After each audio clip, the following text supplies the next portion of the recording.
నమస్తే, welcome to Pallavi TV. నేను యశోద. కొన్ని విషయాలు స్టేషన్ దాకా వెళ్తూ ఉంటాయి. లోకంలో జరిగే చాలా ఘోరాలు, నేరాలు పోలీస్ స్టేషన్ దాకా వెళ్తూ ఉంటాయి. అక్కడ అసలు పట్టించుకోవట్లేదు అనుకున్నప్పుడు కొంతవరకు మీడియాను ఆశ్రయిస్తూ ఉంటారు.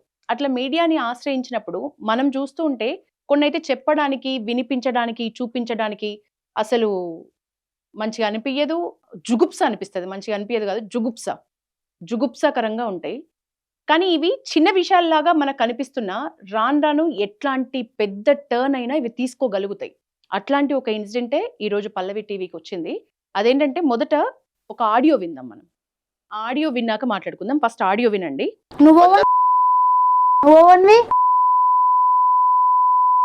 నీ బతుకులు చెప్పు. నీకు అమ్మ లేదురా? నీకు అయ్య మీ అయ్యలేడు? కానీ అక్కడ శ్రీరాముని తీసుకొచ్చిండు, సీతమ్మ వారిని తీసుకొచ్చిండు. దేవతలను కూడా వదిలిపెట్టలేదు.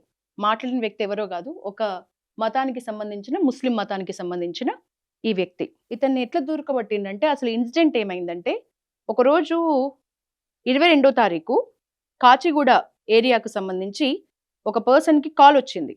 కాల్ వస్తే అందులో వాళ్ళు రాసిన దాని ప్రకారం కంప్లైంట్ ఇచ్చిండ్రు ఆల్రెడీ. ఆ కంప్లైంట్ రాసిన దాని ప్రకారం అతని పేరు మధు, సన్ ఆఫ్ యాదగిరి, 26 ఏండ్లు. ఆ అబ్బాయికి పెళ్ళై 2 ఏండ్లు అవుతుంది. వాళ్ళ వైఫ్ ఉంది. అమ్మాయి పేరు సోని.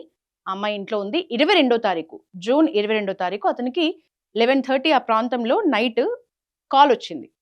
అయితే ఈ వ్యక్తి కాల్ చేసిండు. ఈ వ్యక్తి అంతకుముందు అదే ఏరియాలో ఉండి మరీ వెళ్ళిన వ్యక్తి. వాళ్ళ గురించి తెలిసిన వ్యక్తే, కావాలనే కాల్ చేసిండు. ఈ మధు అనే అబ్బాయి అప్పుడు ఇంట్లో లేడు. కాల్ వచ్చిన టైంలో ఫోన్ ఇంట్లో ఉంది. కాబట్టి ఆ మధు వాళ్ళ వైఫ్, అమ్మాయి పేరు సోని. ఆ అమ్మాయి 24 ఏళ్ళు. సో వీళ్ళకి ఒక పాప కూడా ఉంది. 1 ఇయర్ ఉండొచ్చు. సోని లిఫ్ట్ చేసింది. లిఫ్ట్ చెయ్యగానే అసలు స్టార్టింగ్ లోనే, ఇప్పుడు ప్లే చేస్తే విన్నారు కదా, వెరీ స్టార్టింగ్ లోనే పచ్చి బూతులు. ఆ అమ్మాయి మీద కోపమా, లేకపోతే ఆ అబ్బాయితో ముందు పరిచయం ఉందా మధుతో? అసలు ఎందుకు స్టార్టింగే అంత పచ్చి బూతులు స్టార్ట్ చేశాడు అని అనుకోవడం ఒక పాయింట్ అయితే, తుత్తుగానే శ్రీరాముల వారిని, సీతమ్మ వారిని, హిందూ దేవతల్ని అందరినీ కూడా చాలా పచ్చి పచ్చి బూతులతో తిడుతూ, అసభ్యకరమైన పదజాలంతో దూషిస్తూ ఆ అమ్మాయిని మామూలు టార్చర్ పెట్టలే. ఆ అమ్మాయి కూడా నీకు అమ్మ లేదా, అక్క లేదా అంటే కూడా అక్కడ కూడా మళ్ళీ హిందూ దేవతలను తీసుకొచ్చి చాలా గలీజ్గా తిట్టిండు. అయితే ఇతను 23వ తారీఖు, 22వ తారీఖు నైట్ కదా అది కాల్. 23వ తారీఖు కాచిగూడ పోలీస్ స్టేషన్లో వీళ్ళు కేసు పెట్టిండ్రు. కేసు పెడితే ఇప్పటివరకు వారం అవుతున్నది కదా, అసలు ఆ కేసు గురించి ఏమి పట్టించుకుంటలేరని వాళ్ళే వెతికి ఈ కాల్ ఎవరిది ఏంది అని అదే పనిలో ఉండి వెతికితే ఆ కాల్ చేసింది వీడు. వాళ్ళే రీసెర్చ్ చేసుకొని వాళ్ళే వెతికి మరి వీడి అడ్రస్ దొరకబట్టించుకున్నారు అన్నట్టు. అతను ఎవరు అని చూస్తే ఇతనే. తర్వాత వాళ్ళకి తెలిసింది ఇదే ఏరియాలో ఉండి వెళ్ళిన అబ్బాయి, ఈ ముస్లిం అబ్బాయి. సో ఇతను అని తెలిసింది. తెలిసిన తర్వాత కూడా పోలీస్ డిపార్ట్మెంట్ కి ఇన్ఫర్మేషన్ ఇచ్చిన పరిస్థితి. అయితే దీని మీద హిందూ వాహిని కార్యకర్త ఒకళ్ళు మనతో స్పందించడానికి రెడీగా ఉన్నారు. మల్లికార్జున్ గారు, మీరు ఇది కంప్లైంట్ గురించి మీకు అవగాహన ఉంది హిందూ వాహిని కార్యకర్తగా, సో మీతో మాట్లాడదామని చేసే కాల్. ఇది కాచిగూడ పోలీస్ స్టేషన్ లో నమోదైంది కదా 22వ తారీఖు. అసలు ఆ కాల్ చేసిన వ్యక్తి ఇంతకు ముందు వీళ్ళకు పరిచయం ఉన్నట్ట? అంటే అది అన్నోన్ కాల్ గానే వచ్చింది. అన్నోన్ కాల్ గానే వచ్చింది. ఓకే, వచ్చింది. ఓకే. తర్వాత వాడు ఎక్కడ ఏంది తను తిట్టేటప్పుడు తన బస్తీ అదంతా కూడా చెప్పింది. ఓకే. చెప్పిన తర్వాత వాడికి ఐడెంటిఫై ఉంటుంది, కానీ ఆ అమ్మాయికి మాత్రం తెలియదు. ఓకే. తన ఎవరు ఏంటి అనే విషయం. అమ్మాయికి అసలు పరిచయం లేదు. కాల్ వచ్చింది కూడా మధు అనే వ్యక్తికి, ఆ అమ్మాయి వల్ల హస్బెండ్ కి, అంతేనా? హస్బెండ్ కి వచ్చింది. ఓకే. 11:30 నైట్. నైట్ 11:30. సో అయితే కాల్ మధుకి చేద్దామని చేసినట్లా ఇప్పుడు ఈ ముస్లిం అబ్బాయి, ఈ అబ్బాయి పేరు ఏమైనా తెలిసిందా?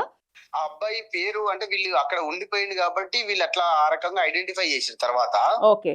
ఇది కానీ ఆ అబ్బాయికి కూడా తెలియదు. ఏదో వాట్సాప్, స్నాప్చాట్ ఏదో దాంట్లో గ్రూప్ లో ఉండేనంట అది. ఓకే. ఓకే. ముఖ పరిచయం లేదు. ముఖ పరిచయం వ్యక్తిగతంగా ఎప్పుడు తను కూడా మాట్లాడడం కానీ అటువంటివి ఏమీ లేవు. ఓకే. కనుక్కుంటే ఆ ఏరియాలో ఇంతకు ముందు ఉన్నవాడని తెలిసింది అన్నట్లు. వాళ్ళ తర్వాత వీళ్ళు ఎవరు ఏంది అని తెలుసుకుంటే అప్పుడు పలానా అక్కడ ఆ ఒకటే కుటుంబం ఉంది. ఆ కుటుంబం సంబంధించినటువంటి సభ్యులు ఆ అబ్బాయి, తండ్రి కూడా అక్కడ పక్కన మస్జిద్ లో ముల్లాగా ఏదో పని చేస్తాడు అని చెప్తున్నారు. ఓకే. ఓకే. అయితే ఇప్పుడు ఈ మధు అండ్ సోని మీతో, వైఫ్ అండ్ హస్బెండ్ మీతో మాట్లాడడం జరిగిందా? మాట్లాడినప్పుడు అంటే ఇతను ఫోన్ చేసి ఎట్ ఏ టైం ఆ బూతులు అందుకున్నాడు కదా, అంటే కావాలని ఇరిటేట్ చేద్దామన్నా, ఇంతకు ముందు ఏమైనా పరిచయాల్లో, లేకపోతే ఇంత ముందు ఏమైనా వాళ్ళ సంబంధం కూడా లేదు వీళ్ళకి మాట్లాడడం కానీ వీళ్ళతోని, లేకపోతే అంతకుముందు వీళ్ళు తిరిగినటువంటి రిలేషన్ కానీ అటువంటి ఏ రకంగా ఏం సంబంధం లేదు, వీళ్ళకు తనకి ఏ సంబంధమే లేదు. ఓకే. అయితే మధ్యలో ఇప్పుడు మల్లికార్జున్ గారు దేవతలను తీసిండ్రు కదా, హిందూ దేవతల గురించి తీసిండ్రు కదా, రాముల వారి అమ్మవారి గురించి కూడా చాలా పచ్చి బూతులు మాట్లాడిండు కదా. మరి అట్లా అంటే కావాలని ర్యాండమ్ గా కాల్ చేసి పని కట్టుకొని ఈ నెంబర్కే హిందూ దేవతల్ని వాళ్ళు హిందూ ఫ్యామిలీ అని తెలుసుకొని మరి చేసిండ్రు అనుకుంటున్నారా? వీళ్ళు ఎట్లాంటి అనుమానం వ్యక్తం చేస్తున్నారు? ఇది ఖచ్చితంగా ఆ రకంగా వాంటెడ్లీ చేసినటువంటి విషయం. అది స్నాప్ చాట్ లో ఆ గ్రూప్ లో వాళ్ళు చేసినటువంటి కాల్ రికార్డింగ్ అవ్వదంట. అట్లా వీళ్ళు ఎంత మందిని ఆ రకంగా అటువంటి లాంగ్వేజ్ లో మాట్లాడి ఉంటారో తెలియదు. ఈ అమ్మాయి కొద్దిగా టెక్నికల్ గా మాట్లాడుతూ వాడికి కౌంటర్ ఇస్తూనే నీకు అమ్మ అక్క లేదా అని అంటున్నట్టుంది. వాళ్ళ పాపని పక్కన పెట్టేసి మెల్లగా తన ఫోన్ తీసుకొని టెక్నికల్ గా కొద్దిగా రికార్డింగ్ చేసింది కాబట్టి ఇది విషయం బయటకు వచ్చింది. సో అదర్వైజ్ అసలు తెలిసేది కాదు. ఎంత మందిని తిట్టిండో వాడు, ఎంత మందిని తిట్టింటాడో. కాబట్టి ఇటువంటి టీమ్స్ అన్ని కూడా వాంటెడ్లీ చేస్తున్నటువంటి విషయమే. ఓకే. అయితే ఇప్పుడు ఈ ఆడియో వింటున్న కొంతమంది ఇప్పుడు బయటకు వచ్చిన తర్వాత కొంతమంది మాట్లాడుకున్న విషయం ఇప్పుడు మీతో షేర్ చేసుకుంటా. కాల్ రాగానే ఆ అమ్మాయి కావాలని అంటే అంత పచ్చిబూతులు స్టార్ట్ చేయగానే కాల్ కట్ చేస్తే అయిపోయేది కదా, అనవసరంగా అంతసేపు ఆ అబ్బాయితోని కన్వర్సేషన్ ఎందుకు పెట్టుకుంది అనే మాటలు వినిపిస్తున్నాయి. స్టార్ట్ చేయడమే దేవి దేవతలను ఎందుకు తిడుతున్నాడు వీడు, మామూలుగా మాట్లాడితే ఇంకేదో దేవుళ్ళని ఎందుకు తిడుతున్నాడు అనే విషయంలో ఈమె కూడా అందుకుంది. ఈమె ఇంకా కట్ చేయకుండా దాన్ని కంటిన్యూషన్ చేసింది. ఇంకా అసలు ఎవడు వీడు ఎందుకు తిడుతున్నాడు ఏంటి అనుకుంటే ఇక ఈమె కూడా మా దేవుళ్ళని ఎందుకు తిడతావురా అని ఇక ఆ రకంగా తను కూడా స్టార్ట్ చేసింది. ఓకే. అయితే ఇప్పుడు ప్రెసెంట్ ఈ కేసు డీటెయిల్స్ ఏంటి, మీ వరకు ఏమైనా ఇన్ఫర్మేషన్ ఉందా? 1 వీక్ అవుతున్నది కదా, 23వ తారీఖు.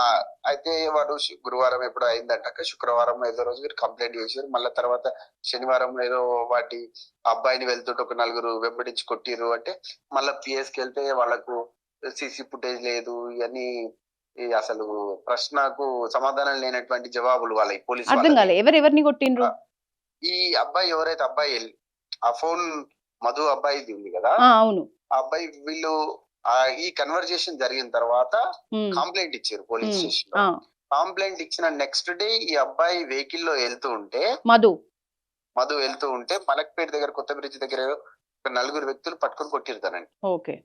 కొట్టిన తర్వాత మళ్ళీ వైఫ్ అండ్ హస్బెండ్ పిఎస్ వెళ్ళి మళ్ళీ సెకండ్ టైం కంప్లైంట్ చేస్తే కూడా పోలీసులు ఎటువంటి యాక్షన్ లేదు వాళ్ళ దగ్గర. Kacheguda police station. వాళ్ళు మాకు సీసీ ఫుటేజ్ దొరకట్లేదు, వాళ్ళు ఎవరు కొట్టిరు తెలియదు, ఈ రకంగా వాళ్ళు చెప్తున్నారు. సో మీరేమన్నా ఫాలో అప్ చేస్తున్నారా? మళ్ళీ తర్వాత స్థానికంగా ఉన్నటువంటి అక్కడ ఉన్నటువంటి బీజేపీ నాయకుల దృష్టికి తీసుకెళ్ళినాం, ఇట్లా జరుగుతుంది, మరి పోలీసు వాళ్ళు చట్టపరంగా వాళ్ళు చేయాల్సినటువంటి యాక్షన్ తీసుకొని వీళ్ళకి ఇంటెన్షన్ ఏం లేదు, మాకు కూడా ఇంటెన్షన్ ఏం లేదు, మరి ఎవరైతే ఈ విధంగా ప్రవర్తించడం వాడి మీద యాక్షన్ తీసుకొని మరి శిక్ష పడేటట్టు చూస్తే సరిపోతుంది అని స్థానికంగా ఉన్నటువంటి నాయకులకు చెప్తే వెంటనే వారు ఇక్కడ ఉన్నటువంటి లీడర్స్ వచ్చి ఆ అమ్మాయి వాళ్ళ అబ్బాయి ఆ ఇద్దరితో కూడా మాట్లాడిన తర్వాత అక్కడ ఉన్నటువంటి వెంటనే ఆ కాచిగూడ టీఏ గారితో కూడా మాట్లాడడం జరిగింది. వాళ్ళు మాట్లాడితే వారు ఒక 2 రోజులు మాకు సమయం ఇవ్వండి, ఖచ్చితంగా మేము ఐడెంటిఫై చేస్తాము, మేము ఐడెంటిఫై చేసి వాడు ఎవడు ఏంది ట్రేస్ అవుట్ చేసి ఖచ్చితంగా మేము వాడిని పట్టుకొని మేము పనిష్ చేస్తాం అనే విషయం హామీ ఇచ్చారు. ఆదివారం రోజు ఇన్స్పెక్టర్ గారు ఆదివారం రోజు ఇచ్చారు. ఆదివారం నుంచి మళ్ళీ బుధవారం 3 డేస్ అయింది.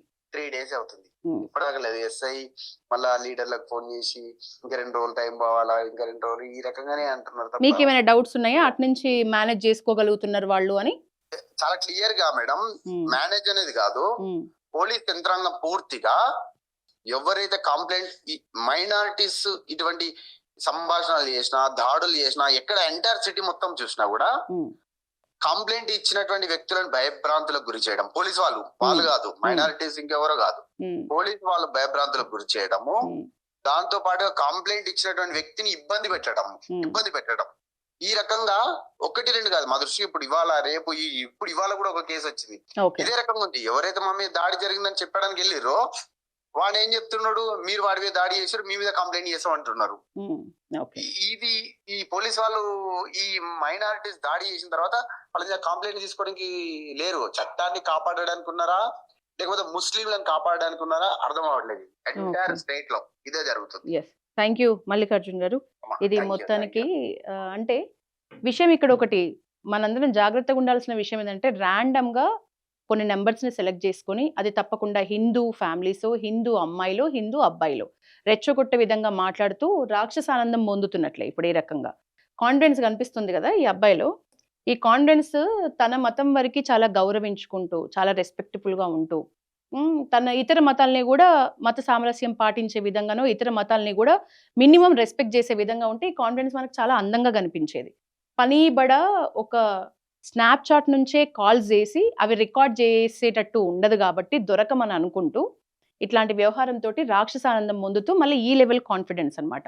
సో, ఇట్లాంటి వాళ్ళని పోలీస్ స్టేషన్ దాకా వెళితే, అక్కడ కనీసం ఒకసారో, 2 సార్లో, ఒకరిద్దరికో గట్టిగా కఠిన శిక్షలు పడితే, ఇవి రిపీట్ అవ్వవు. అవి ఏవైతే గ్రూప్స్ పెట్టుకొని మరి కావాలని జేస్తున్నారో, అట్లాంటి వాళ్ళందరికీ గూడా ఒక బెదిరింపు చర్యగా, ఒక మంచి పనిష్మెంట్ లాగా ఉంటది. కానీ పోలీస్ స్టేషన్‌లో ఆ పరిస్థితి లేదు. ఇక్కడ మరీ దారుణమైన విషయం ఏందంటే, కంప్లెయింట్ ఇచ్చింది 23rd, 24th రోజే అంటే వెరీ నెక్స్ట్ డే కంప్లెయింట్ ఇచ్చిన పగబెట్టుకొని, ఈ అబ్బాయితో పాటు ఇంకో నలుగురు, మనకు తెలిసిందే వీళ్ళు ఎట్లా ఏకమవుతారు, ఐకమత్యం ఏ లెవెల్‌లో ఉంటదనేది. సో, నలుగురు కలిసి ఆ అబ్బాయిని కెమెరాలు లేని చోట చూసి కొట్టిండ్రు. కాబట్టే అతను వెళ్లి చెప్పినా గూడా ఏ ఎవిడెన్స్ లేదు అంటున్నారు.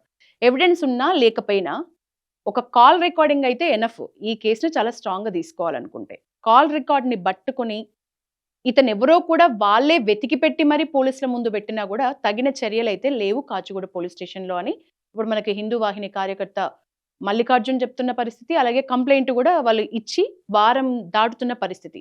ఏకంగా కంప్లెయింట్ ఇచ్చిన తర్వాత కొట్టడం గూడా జరిగింది. అయినా గూడా ఊరుకుంటున్నారంటే ఇది ఇంకేదైనా పెద్ద టర్న్ తీసుకుంటే తప్ప చర్యలుండవా? అనేది ఇప్పుడు సామాన్యులు అడుగుతున్న ప్రశ్న. ప్రజలందరికీ ఇప్పుడు తొలిచే ప్రశ్న, చదువుతుంటే, చెప్తుంటే నాకు గూడా అనిపించే ప్రశ్న ఏందంటే, ఇది ఇంకేమైనా కొట్టిండ్రు. ఆ కొట్టినప్పుడే ఇంకేమైనా అయ్యుంటే? నలుగురు ఒకతన్ని కొడితే ఏమైనా అయ్యే అవకాశం ఉంటది గదా! ఇట్లా వదిలిపెడితే రేపొద్దున వాళ్ళకి పాపుంది. ఆ లేడీ సోని అనే అమ్మాయి చాలా తెలివితో నిజానికి ఆ అమ్మాయి ధైర్యాన్ని మెచ్చుకోవాలి. ఇంట్లో హస్బెండ్‌కి వినిపించాలనో, ఎందుకంటే తను లేనప్పుడు వచ్చిన కాలు, వాడి ఇష్టం వచ్చినట్టు మాట్లాడుతున్నాడు. ఆ అమ్మాయి కన్వర్జేషన్ ప్రొలాంగ్ చేసింది కూడా ఎందుకు అంటే, కేవలం హిందూ దేవతల్ని తిడుతున్నాడు గాబట్టి, తట్టుకోలేకపోయి ప్రొలాంగ్ చేసి మరి చాలా తెలివిగా రికార్డ్ చేయగలిగింది. ఇంత మంచిగా ఎవిడెన్స్ ఇస్తే పట్టించుకోకపోవడం అయితే నిజంగా చాలా అది అసలు మెచ్చుకోదగ్గ విషయం గాదు. అది సానుకూలంగా తీసుకునే విషయం గూడా గాదు. ఖచ్చితంగా కాచిగూడ పోలీస్ స్టేషన్ వాళ్ళు ఈ చర్య చాలా సీరియస్‌గా తీసుకుంటే ఇతని మీద నెక్స్ట్ ఇట్లాంటి గ్రూప్స్ ఏవైతే ఉన్నాయో వాళ్ళకి ఒక చెంపపెట్టులాగైతే ఉంటది అని ఖచ్చితంగా పల్లవి టీవీ ద్వారా మనం గూడా రిక్వెస్ట్ చేద్దాం. Stay tune to Pallavi TV. This is Yashoda signing off.